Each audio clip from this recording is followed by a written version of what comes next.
Bonjour à tous, on se retrouve pour une nouvelle vidéo concernant les communes françaises. Donc 36 700 communes, un attachement français. Nous allons répondre à la problématique suivante: en quoi les communes forment-elles l'échelon de base de la vie des citoyens? On peut voir tout d'abord, grand 1, la commune, un territoire de proximité aux spécificités très fortes. Et d'abord, les communes, petit 1, des communes anciennes et nombreuses. Les communes sont véritablement l'échelon de base de l'organisation administrative française. En effet, la commune est une circonscription qui a été créée sous la Révolution française en 1789 et elles reprennent très souvent à cette époque-là le découpage en paroisses qui lui datait du Moyen-Âge. En France, les communes sont très nombreuses. On en compte environ 36 700. Elles sont leur nombre est largement plus élevé que dans d'autres pays européens où le nombre de communes est autour des 10 000, comme c'est le cas par exemple en Allemagne, et donc à elle seule, le nombre total des communes françaises représente 40% des communes européennes. Mais cependant, dans cet état de fait, on peut remarquer que du fait d'un découpage ancien, il y a des disparités en France. Par exemple, les communes sont plus petites, donc plus nombreuses au nord et à l'est de la France qu'au sud et à l'ouest. Petit 2, des communes majoritairement rurales et avec une identité forte. Si les communes sont si nombreuses, comme on vient de le voir, c'est qu'elles sont petites et rurales. 3/4 des communes françaises ont moins de 1000 habitants. Et d'ailleurs, on peut citer un autre chiffre, 14% de ces communes-là ont plus de 2000 habitants, qui est le seuil de population qui définit le statut de ville en France. Donc, du fait de leur taille, les communes sont des circonscriptions proches des administrés. Et d'ailleurs, les Français se montrent très attachés à la commune, qui souvent cultive une identité assez forte. Alors cette identité va se marquer de différentes manières, par exemple par des monuments commémoratifs témoignant du passé historique de la commune, par des festivals ou des fêtes, par aussi de plus en plus une politique de valorisation patrimoniale de certains bâtiments communaux, ce qui permet bien sûr d'affirmer une identité communale forte. Grand 2, la commune a un échelon territorial et politique proche des citoyens. Les communes sont le premier territoire sur lequel les citoyens peuvent agir, peuvent défendre leurs idées, peuvent participer à la vie collective. C'est donc un niveau essentiel, bien entendu, de l'exercice de la citoyenneté. Alors, cet exercice de la citoyenneté passe tout d'abord, petit 1, par le rôle du maire et celui du conseil municipal.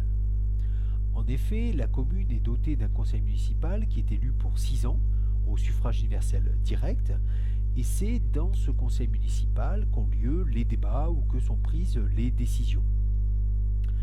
Là-dedans, le rôle du maire est très important. En effet, il représente la commune, on peut dire qu'il est l'image de celle-ci. Il est élu par le conseil municipal. Et c'est également un représentant de l'État, ce qu'il marque assez souvent dans des cérémonies ou dans des cérémonies officielles par le port de l'écharpe tricolore. Et donc, à ce titre, en tant que représentant de l'État, c'est le maire qui assure le premier échelon du pouvoir étatique.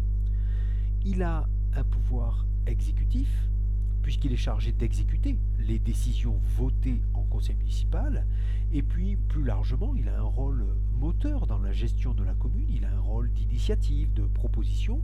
Par exemple, c'est lui qui va proposer le budget de la commune qui sera voté ou non par le conseil municipal ensuite.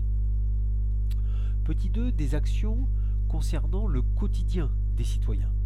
Donc, on l'a dit, la commune est l'échelon vraiment territorial proche des citoyens et ça se marque par un certain nombre d'actions. de compétences. La commune joue donc un rôle essentiel dans de nombreux domaines, c'est ce qu'on appelle des compétences, hein, les domaines d'action d'une circonscription. Par exemple, la commune a un rôle dans le domaine économique, également dans le domaine culturel. Pensons par exemple à la bibliothèque municipale, au musée municipal, à l'animation de la ville, aux festivités dont on parlait déjà tout à l'heure. Également dans le domaine scolaire. Par exemple, c'est la commune qui s'occupe de la gestion matérielle des écoles primaires. Dans le domaine des loisirs également, notamment on le voit par le financement ou l'encadrement de certains clubs sportifs. Et puis dans le domaine également des services aux personnes. Plus récemment, de nouvelles compétences se sont ajoutées du fait de la décentralisation et ces nouvelles compétences permettent notamment à la commune de gérer son développement territorial.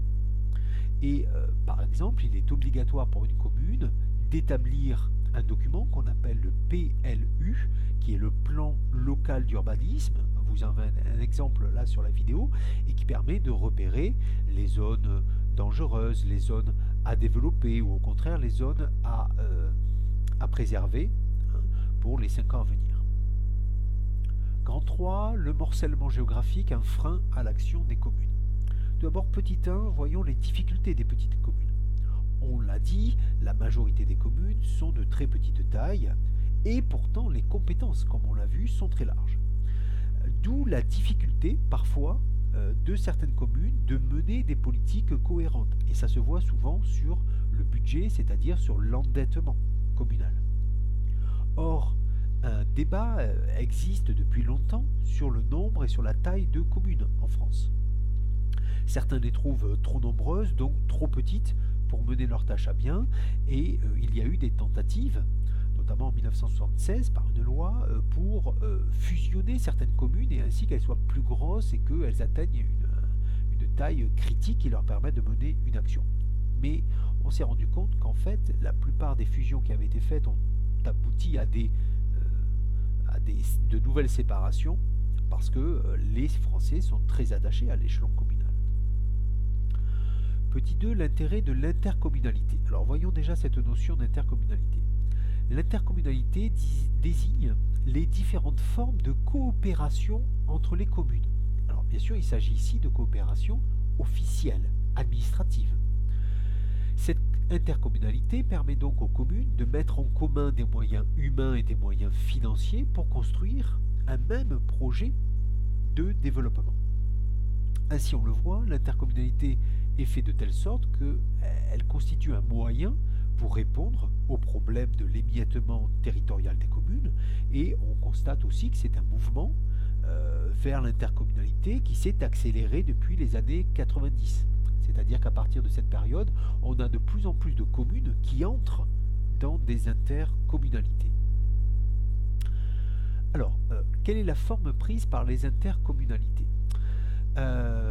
Les communes qui font partie d'une intercommunalité se regroupent au sein de ce qu'on appelle, en droit français, les EPCI, c'est-à-dire les établissements publics de coopération, vous voyez qu'on retrouve le mot coopération, intercommunale. La loi de 1999 définit 3 structures de PCI. D'abord, les communautés de communes, qui concernent essentiellement les départements les plus ruraux ou les régions les plus rurales. Ensuite, la communauté d'agglomération. Ces communautés d'agglomération doivent comporter au moins 50 000 habitants et la ville la plus importante, la ville centre on pourrait dire, doit regrouper au moins 15 000 habitants. Troisième niveau, la communauté urbaine qui concerne les agglomérations d'au moins 500 000 habitants. Une nouvelle loi en 2010, qui a été d'ailleurs modifiée en 2014, fonde un nouvel EPCI, la métropole.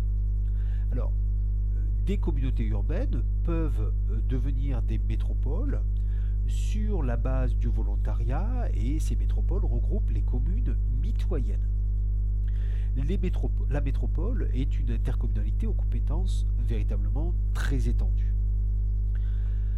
Alors, on le voit, hein, ces différentes coopérations intercommunales doivent répondre aux défis du développement et de l'aménagement du territoire et ensemble, comme le montre la petite illustration de la vidéo, elles forment ces différents EPCI forment des réseaux territoriaux. On peut voir cette notion, pour terminer cette leçon, de réseau territorial. C'est un ensemble de territoires entre lesquels se développent des relations plus ou moins fortes. Voilà, cette vidéo est maintenant terminée. J'espère qu'elle vous a été utile et on se retrouve bientôt pour une nouvelle vidéo.